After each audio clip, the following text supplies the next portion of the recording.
Okay, is that time on Business Express where we go into the conversation of the day, and we're looking at the administration of Donald Trump in the United States of America, how it affects Africa and how it affects Nigeria particularly. And we are joined by our own Dr. Nwachukwu Anakwenze. He is a medical doctor, a former presidential candidate, he is a businessman, and so much more. Doctor, you're welcome to Business Express at this time. Can you tell us how you are doing at this moment from the United States of America? Yeah, I'm doing fine. We finally have rain in California and the fire have stopped. So we are doing fine. We're just going through the new government that's taking power, that's making major changes in everything locally and internationally. Okay, let's start from the changes that are being made locally. We also understand that following the tariffs that the Donald Trump administration is doling out to China, Hong Kong, Japan, Canada, close allies like Canada, as well as the European Union coming soon. Do you see inflation numbers increasing in the U.S.? Do you see the cost of living rising in the United States of America, more so that you have to pay a little more on whatever you're buying? Yes, the inflation is already rising. If you watched the index last week, it started rising. People are worried. If something like egg now is difficult to get, and all the other countries are saying they will retaliate. America, Canada, and Mexico say they will retaliate. So the things will get higher, because what it means is when you put tariffs, it's really your people that are paying higher for the goods. What Trump wants is to discourage people from importing from overseas. He wants goods made in America. He wants those companies to move back to America to start producing in America. That's what he really wants. So, but those countries will retaliate. The European Union will retaliate. It's going to be war and war against everybody. Okay, now it is America against the world. Yes, you want America to be much more productive, as it were, back in the years. But at the same time, the foreign policy as it relates to immigration, though it is illegal immigrants, it is believed, or from my understanding, these immigrants that are being chased out of America are those people who are engaged in the menial jobs. They are those people who are engaged in the lower factory production to get the American economy going. If they are being chased out of America, by adventure, he succeeds, the administration succeeds to bring back these factories into America to produce for America, where are we going to get, or where is America going to get the workforce? And that's the problem. We already have shortage of workers. A lot of the Hispanic workers who are in the farms don't have their papers, but they're the one producing all the American food. They're afraid of going to work. So the price of the food is going to rise. A lot of Americans don't want to do the dirty job. So it's these brown people from Latin America that come and do the job, but they're afraid to go to work. A lot of them are afraid to go to work because they are coming and carrying them from the job and deporting them to Latin America. And also Nigerians have been deported. But most of the deportation, you see, is mostly brown and black people. You haven't had any deportation to Europe. So it's the government you have is a right-wing, far-right government that wants to decrease the number of brown and black people in America, but would like to increase the number of white people in America. That's what's going on. So the deportation is mostly to Latin America, to Africa, and Asia. That's what you will see. But again, it's time for us to get ourselves together.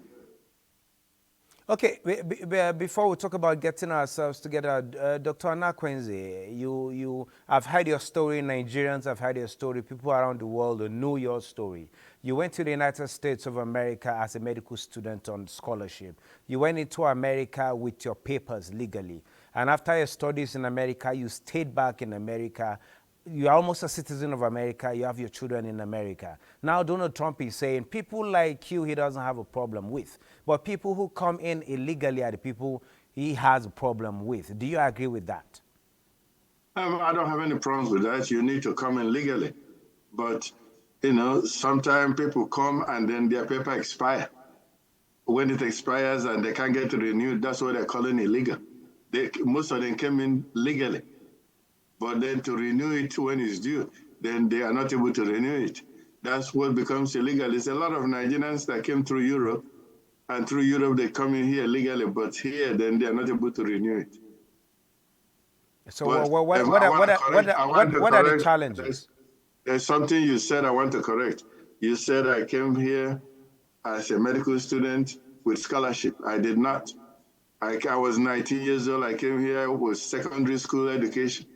I wasn't doing well in Nigeria. Things weren't going well for me. My father is a school teacher, retired, couldn't train me. So I came over here because I wasn't doing well in Nigeria.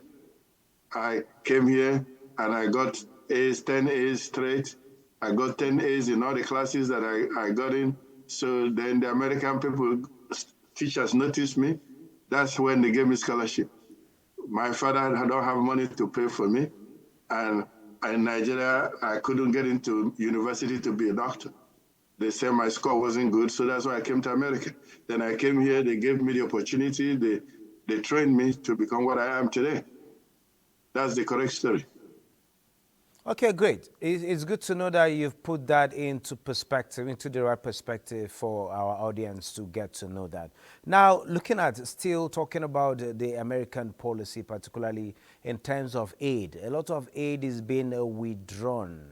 You have the U.S. aid being suspended for now, and we know not just Nigeria, South Africa, other African countries like Kenya are actually feeling the impact of this withdrawal already. We have people who are dying of HIV and AIDS who can have retroviral drugs to survive on, as well as some other aids that Africans are benefiting from this. With this, what's your reaction to it? And for you, being not just an expert in the medical field, you're an employer of labor in that field, what do you think is the next step to take?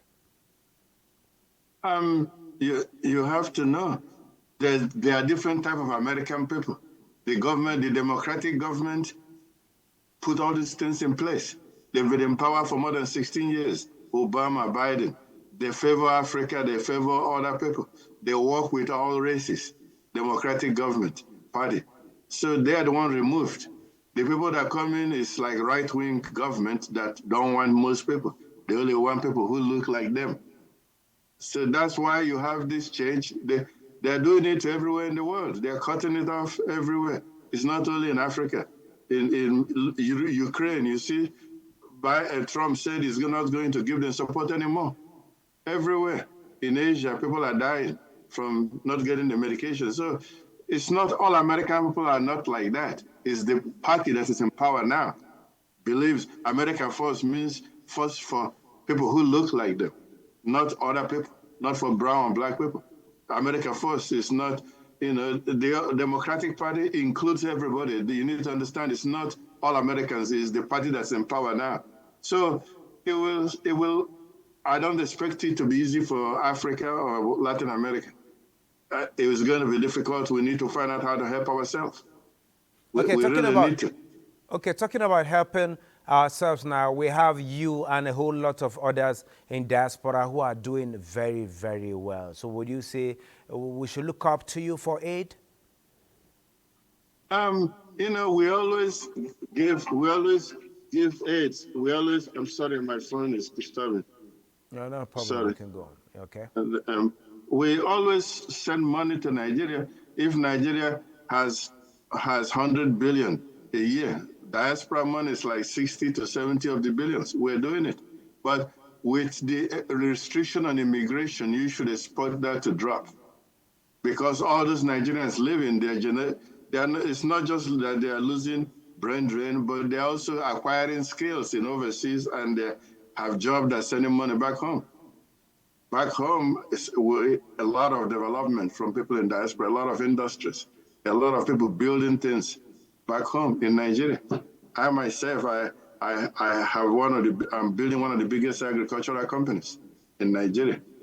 So we are contributing. We will continue contributing. If we like Nigeria, even though I'm in America, I would rather be in Nigeria. But I can't generate the funds in Nigeria. That's why I'm here. But I come to Nigeria every 3 months. I spend 2 months in America. I come to Nigeria for 1 month. If I have choice, I would like to be in Nigeria like you.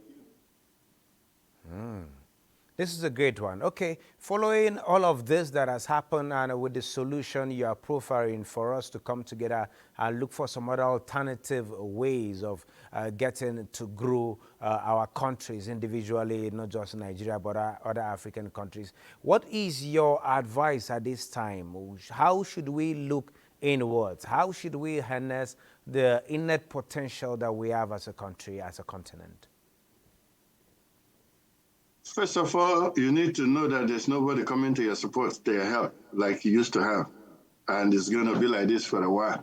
So if you don't help yourself, nobody will help you. It's the same thing that I've been preaching every time I talk.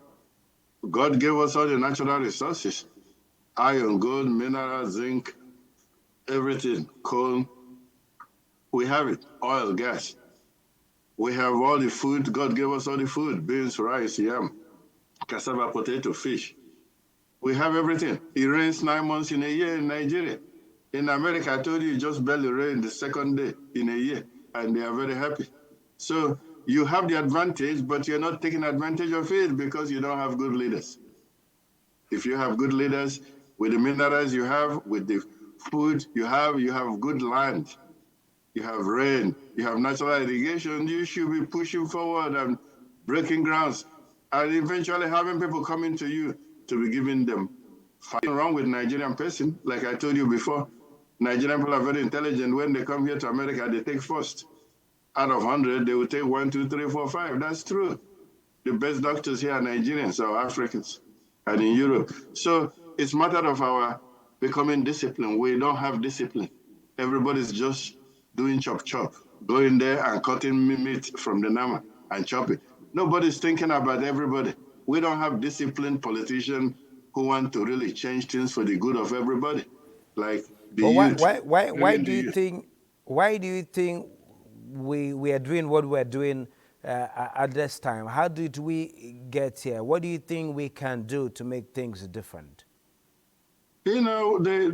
Since independence, you've had governments, they focus on tribal and religious bigotry instead of thinking about what will be good for all the black people. All the different tribes in Nigeria have talent. None of them don't have talent. The Jaw people might be good in water. The Yoruba people might be good in law. Igbo people might be good in making things and engineering things. The Northerners are good in cow. Everybody have something to offer. You need to have somebody to bring them together like a team, and we will become a world champion. God plans for us to be a world power, but we're disappointing God. We don't have to do too much, but bring in serious people who are serious with education and who are serious in changing Nigeria and making black people proud. A lot of black people in the world are looking up to Nigeria. Believe me, they're looking up to us, but we're disappointing them every day. Do you know that they have more respect for Ghana and Kenya than us? Anybody who's trying to invest things, they're going to Ghana. Things that are supposed to come to Nigeria, because when you come to Nigeria, they want 10% or 20%. American people wouldn't give that. So we're losing a lot of things to Ghana. Yeah. Doctor, let's look at the Southeast, the economy of the Southeast. The Southeast is to be the economic melting pot of Nigeria's economy. It still is to a large extent, but security challenges have limited that level, that potentiality. What's your assessment on what government is doing, both at the center here as well as the subnationals, to ensure that stability gets back to the Southeast, for the Southeast to continue the production that it used to grow the economy?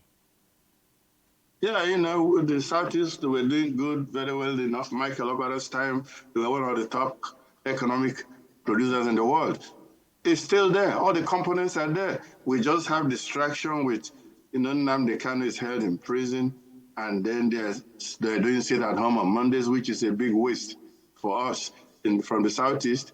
They need to release Nnamdi Kanu, let him go find his own way, and let us move on. We Igbo people, we're happy to be part of Nigeria. Nigeria is not our problem if we work together. We'll be better off in Nigeria if all the ethnic groups work together to lift Nigeria up. We're able to contribute our own part in making things. We can make batteries, we can make tires, we can make cars, we can build planes if we have a chance to.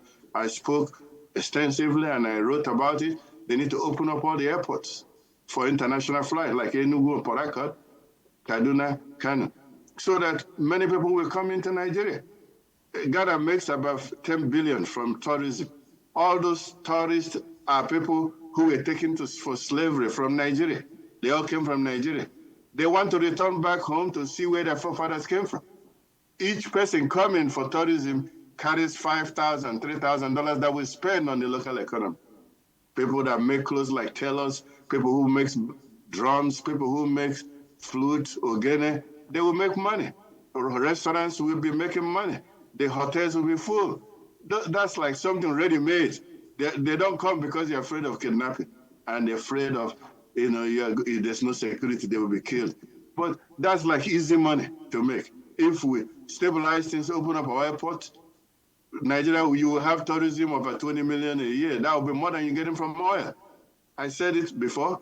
That's one of the things that you can do easily. You don't have to put too much money in that, and you can get a big result. Open up all the seaports, not just Lagos Airport working. Open up Warri Airport fully.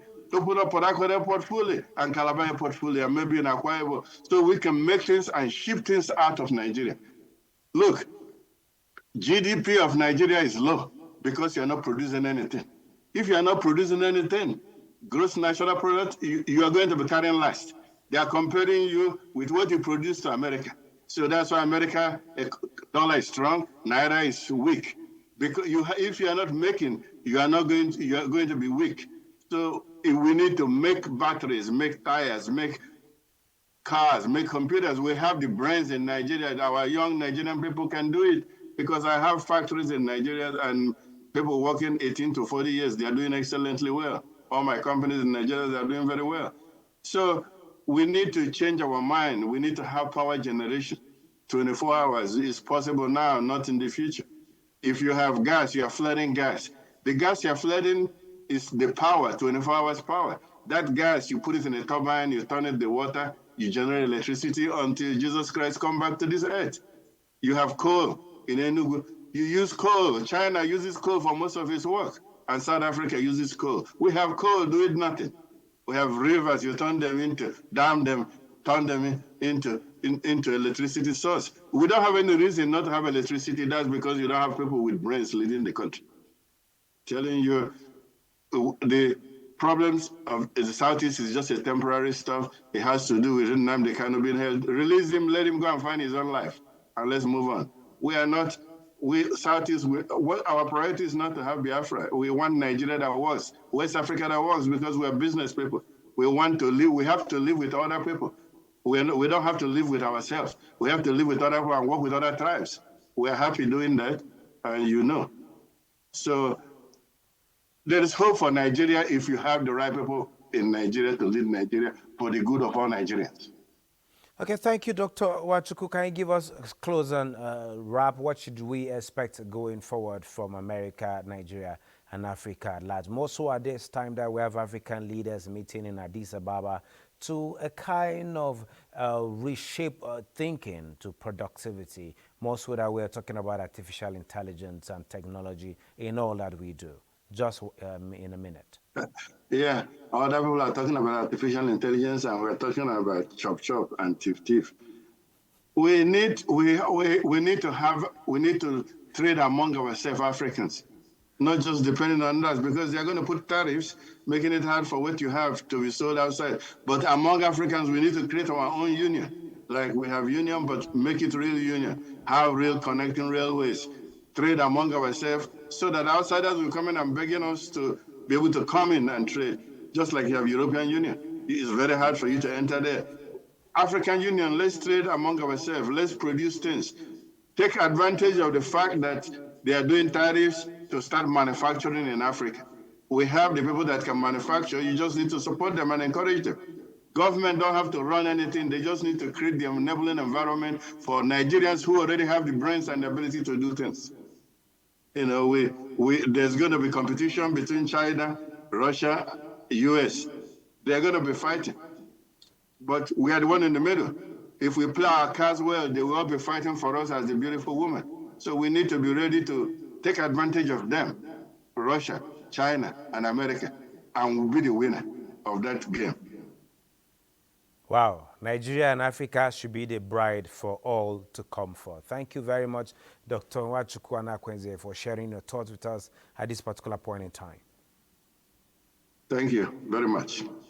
Well, that was Dr. Nwachukwu Anakwenze all the way from the United States of America, giving us insights, not just about the African economy, but also the United States economy and how it impacts on the growth of Nigeria. Do keep a date with us for another fresh edition. This is Business Express.